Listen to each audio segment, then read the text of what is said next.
इस साल शारदीय नवरात्रि की शुरुआत 26 सितंबर सोमवार के दिन से हो रही है। इन 9 दिनों में हर घर में माता की पूजा होती है। सुबह शाम दुर्गा माँ की आरती की जाती है। साथ ही साथ इन दिनों मंदिर से लेकर घरों में कलश की स्थापना की जाएगी। माता रानी की उपासना भी की जाएगी। कई भक्त ऐसे हैं जो 9 दिनों का व्रत रखते हैं और कुछ नवरात्रि से पहले और आखिरी दिन का व्रत रखते हैं।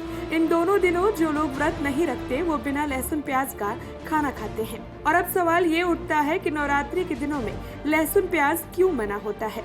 ऐसे तो हिंदू धर्म में कई मान्यताएं हैं और हिंदू धर्म के लोग इन मान्यताओं को पूरा भी करते हैं। और जहां बात प्याज और लहसुन की आती है तो नवरात्र के पहले घर से प्याज और लहसुन हटा दिया जाता है।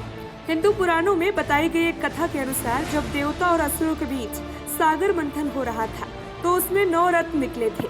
आखिर में अमृत निकला था।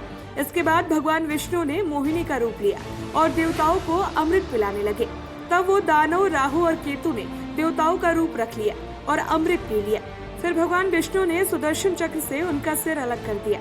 माना जाता है कि उनका सिर जब धड़ से अलग हुआ तो उनके खून की कुछ बूंदें जमीन पर गिर गई और उससे ही लहसुन और प्याज की उत्पत्ति हुई। इसलिए ही लहसुन और प्याज से तीखी गंध आती है।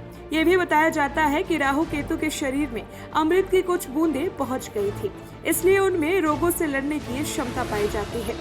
कहा तो ये भी जाता है कि प्याज और लहसुन के ज्यादा इस्तेमाल से धर्म से इंसान का मन भटक जाता है और दूसरे कामों में लगने लगता है। पुराणों में प्याज और लहसुन को राजसिक और तामसिक माना गया है। तामसिक गुणों के कारण लहसुन प्याज के सेवन से मन चंचल होता है। व्रत के दौरान मन की चंचलता किसी भी इंसान को विचलित करती है। इससे मौज और ऐश की ओर मन जाने लगता है और व्यक्ति व्रत के नियमों का उल्लंघन कर सकता है। पवित्रता को बनाए रखने के लिए ही लहसुन प्याज का सेवन भोजन में नहीं करना चाहिए।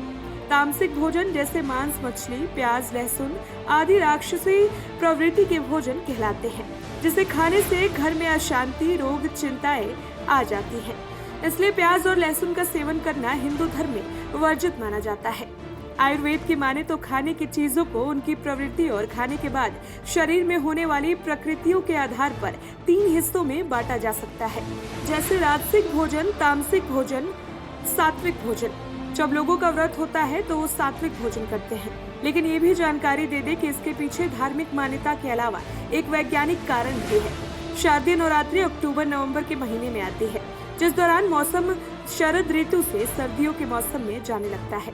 मौसम बदलने के कारण इम्यूनिटी कमजोर होने लगती है। ऐसे में इस मौसम में सात्विक भोजन करने से पाचन सही रहता है और शरीर के टॉक्सिन्स बाहर आते हैं। Special report, voice of Bharat.